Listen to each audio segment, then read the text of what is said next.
हम अक्सर बसों में, ट्रेनों में, दीवारों पे लिखा देखते हैं कि वशीकरण से मनचाहा प्यार पाएँ। तो क्या किसी का शरीर भोगा जा सकता है वशीकरण के द्वारा या हिप्नोसिस के द्वारा? ये सब अंधविश्वास है। वशीकरण के माध्यम से, क्योंकि जो कल्पना हमारी है, जैसा कि किसी को वश कर दिया मंत्र के माध्यम से या कोई टेक्निक के माध्यम से, ये संभव नहीं है। लेकिन किसी व्यक्ति को इस ढंग से प्रोग्राम किया जा सकता है कि वो एखादा रोबो बन जाए। इसके लिए सम्मोहन की आवश्यकता है, ऐसा नहीं है। कोई भी साइकोलॉजिकल प्रोसेस का उसके लिए उपयोग हो सकता है, मेडिटेशन का उसके लिए उपयोग हो सकता है। आपकी जो श्रद्धा प्रक्रिया है, धर्म ने इस श्रद्धा प्रक्रिया को बहुत महत्व दिया है, सभी धर्मों ने, इसमें कोई अपवाद नहीं। ये श्रद्धा प्रक्रिया ऐसी होती है कि आप अपने गुरु पर पूरी तरह से विश्वास रखिए, जिसको श्रद्धा कहा जाता है। पूरी तरह से समर्पण कीजिए। गुरु को आप समर्पण करोगे तो ही आपको फिर जो कुछ फायदे मिलने हैं वो मिलेंगे। गुरु ने कहा उठो तो उठो, बैठो तो बैठो। गुरु को तन मन धन अर्पण कीजिए। ये सब बातें इस ढंग से सिखाई जाती है और फिर उसमें डिस्करेज किया जाता है आपका जो क्रिटिकल माइंड है, जिसको हम लेफ्ट हेमिस्फीयर कहते हैं। ये क्रिटिकल माइंड का बिल्कुल उपयोग नहीं करने का। तो तर्क को बीच में क्रिटिकल नहीं माइंड लेके का आना। अगर बिल्कुल उपयोग नहीं करने का और फिर किसी बाबा को, किसी गुरु को मानना है, रात दिन उसी की प्रार्थना करनी है, तो उस प्रोसेस से भी आप जैसा बोलते हो वैसे वश होना संभव है। फिर वो बाबा बोलेगा सो तो सोएगी, उल्टा उसको उपकार लगेगा। ये तो मैंने काफ़ी लिखा है। बुआबाजी बड़ी स्त्रियांसा ये किताब मैंने मराठी में लिखी है, बहुत विस्तार से लिखी है, एक एक बाबा के किस्से लिखे हैं।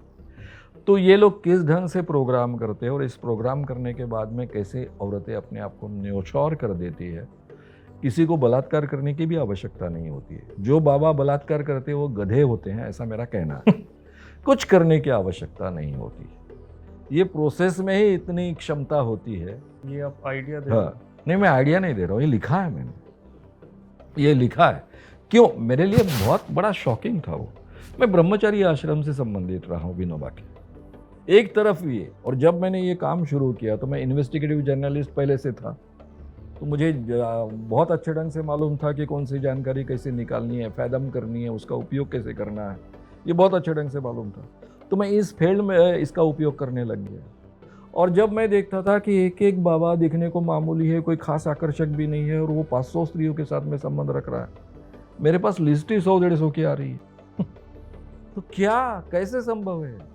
मैं इतना बैफल होता था कि ऐसा क्यों हो रहा है। तो 1987 तक मैंने सैकड़ों बाबाओं को एक्सपोज किया था। तो तब तक मेरे सामने इतना सवाल आता था कि जिस देश में अगर कोई एक लड़की किसी के साथ में बात भी करती है तो चर्चाएं होती हैं, उस पर बंधन लादे जाते हैं, ऐसे स्थिति में एक एक बाबा के साथ में सैकड़ों स्त्रियों के संबंध कैसे आते और फिजिकल रिलेशन कैसे आते, और ये पति लोग, आसपास के भाई लोग, बहन लोग करते क्या है?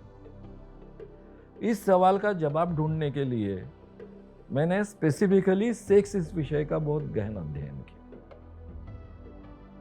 और ये गहन अध्ययन करने के बाद, साइकोलॉजी का अध्ययन तो मेरा पहले से वो था आपके ही, लेक्चर्स में भी देखने को हाँ, मिलता है। फिर सेक्स का बहुत गहन अध्ययन करने के बाद में मैंने वो बुआबाजी बड़ी स्त्रियांसा ये पूरी की पूरी किताब लिखी। तो उसके पीछे के कारण क्या है, किस ढंग से एक एक बाबा सैकड़ों स्त्रियों के साथ में संबंध रखता है, इसके बावजूद ये सब हजारों सालों से क्यों चल रहा है? ये कोई आज की बात नहीं, सैकड़ों सालों से चल रहा है। आज पहली बार उसकी तरफ हम लोगों ने ध्यान खींचा। तो ये क्यों होता है, इसके पीछे के सब कारण मैंने ढूंढे।